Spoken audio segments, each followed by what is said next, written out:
Chers amis abonnés, auditeurs téléspectateurs, bienvenue sur Saute 24. Aujourd'hui, je vais vous parler des textes, textes sources, Coran, Hadith essentiellement, et également les grands rapports historiques, les grandes interprétations des grands ulama, et démontrer à quel point il n'est pas toujours facile de se fier à ces écrits et qu'un travail d'apparat critique s'avérerait nécessaire aujourd'hui, et ce, bismillah ar-Rahman ar-Rahim, wassalatu wassalam ala al-Mustafa al-Habib al-Mahboub, Sayyidina wa Mawlana Muhammad. Concernant les textes de l'islam, je voulais simplement faire un rappel pour les gens pas toujours très bien informés, que les textes de l'islam, les textes sources, dès le début ont subi des attaques, c'est-à-dire que déjà du vivant du prophète, quand une révélation se produisait, il y avait des scribes, et à de nombreuses reprises, des scribes ont apostasié et véhiculé des faux au sein du peuple arabe de l'époque. Donc déjà à l'époque du prophète, on avait ce genre d'incident, et ça a continué tout le long de son vivant, où on a fait circuler des écrits et des dires qui lui étaient attribués et qui en réalité étaient faux. Alors, quand on va revenir un petit peu plus tard, à l'époque des codifications, 2e-3e siècle, où on va avoir dans tous les domaines, plus ou moins, que ce soit dans le soufisme, dans le fiqh, dans la langue, la grammaire, l'écriture du Coran, le hadith, etc., on va avoir une période de codification pour fixer des choses, parce que justement, il y a beaucoup de soucis à ce niveau-là. Et on va avoir, par exemple, un des plus grands compilateurs de hadith, l'imam al-Bukhari, qui a réuni plusieurs centaines de milliers de hadiths, et n'en a gardé qu'un peu plus de 7000. Dans son introduction, dans l'introduction de sa compilation, déjà, que fait-il ? Il cite des noms en disant un tel, à lui tout seul, a véhiculé plus de 10 000 propos rapportés au prophète qui sont faux. Il cite même une personne qui aurait rapporté plus de 100 000 propos faux concernant le prophète.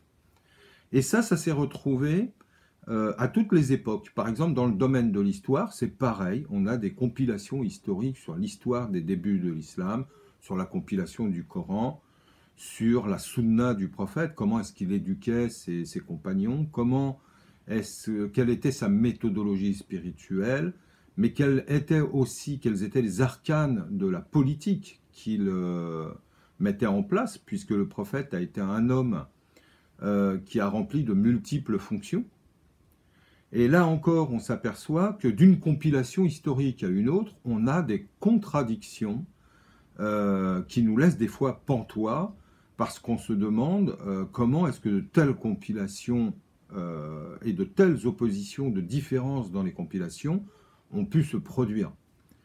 Mais si on remonte, et c'est surtout ce qui m'intéresse à l'origine des textes, on s'aperçoit que le problème va se poser également dès le début. C'est que, par exemple, je vais prendre un cas tout simple, l'Isra ou le Mi'raj, le voyage nocturne du prophète. On a 47 recensions. Du moins, l'imam Suyuti et l'Asqalani ont parlé de 45 et 47 compilations. Or, ces compilations, de qui viennent-elles ? De témoins vivants de l'époque qui ont été des compagnons. Donc, la plus célèbre que l'on connaît, qui est traduite, c'est celle de Abdullah ibn Abbas.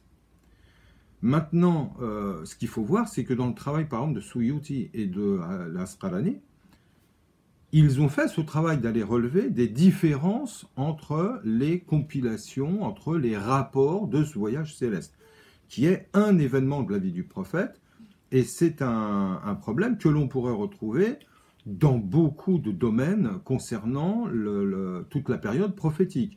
La première émigration vers l'Abyssinie, celle vers Médine, l'autorisation du djihad, etc., etc. Et on va avoir des différences. Donc, on peut effectivement se poser une question, mais ont-ils entendu les mêmes propos? Ont-ils assisté aux mêmes événements? Comment peut-on avoir autant de différences dans la narration d'un même événement? Donc là, il y a effectivement, sans pour cela remettre en cause les textes existants, il y a un travail d'apparat critique à faire pour essayer de trouver un peu le fil directeur et la cohérence des textes. Mais là où je voudrais en venir maintenant, c'est que ce problème des textes que l'on a aujourd'hui, il faut le remettre dans certains contextes qui ont traversé l'histoire et les 14 siècles qui nous séparent de l'époque prophétique. Et on s'apercevra qu'il y a eu, notamment dès le Moyen-Âge, puis à la Renaissance, il y a eu des attaques contre l'islam qui ont été sévères, qui ont été organisées, et ce, à des fins très précises. Et notamment venant de la chrétienté, qui, à l'époque de la reprise de l'Espagne, la Reconquista, la chute de Bagdad, les croisades, etc., avait, bien entendu, toutes les raisons de porter atteinte à l'islam et de le caricaturer. Or, à cette époque-là, les faux ont été introduits dans les textes islamiques dans une quantité incroyable. Et c'est à cet effet que, par exemple, on a essayé de salir le prophète, déjà le Coran lui-même, mais ensuite le prophète. Alors, je prends un exemple dont j'ai déjà fait une vidéo sur Oumma concernant le mariage avec Aïcha, une petite fille de 6 ans ou 9 ans, ce qui bien entendu est faux.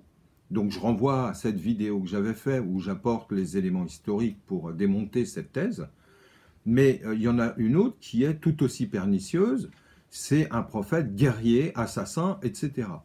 Or, là où je dirais que le bon réflexe à avoir, c'est celui qui doit induire une cohérence par rapport aux données que l'on a. Et pour terminer, je dirais que dans le cas des guerres que le prophète a menées, les batailles dans lesquelles il s'est trouvé engagé pendant la période médinoise, il y a un repère qui ne trompe pas. C'est que toutes les batailles qui ont été menées se sont menées aux portes de Médine. Or, comment peut-il être l'agresseur alors que c'est lui qui est agressé et qui se défend dans sa ville et chez lui? Si les batailles avaient eu lieu aux portes de la Mecque, au Yémen, à Taïf, etc., dans des endroits éloignés de Médine, on aurait pu éventuellement se dire oui, ils ont préparé une guerre, ils se sont déplacés. Là, ce n'est pas le cas, ils ne se déplacent pas. Ils sont chez eux. Les agresseurs viennent jusqu'aux portes de la ville et ils sont en état de défense. Pourquoi toutes les batailles et les combats se passent à Médine ou dans la proche banlieue de Médine? Pourquoi? Parce qu'il est agressé. Donc, toute la thèse d'un prophète agresseur, châtieur, assassin, etc., elle ne tient pas du tout la route.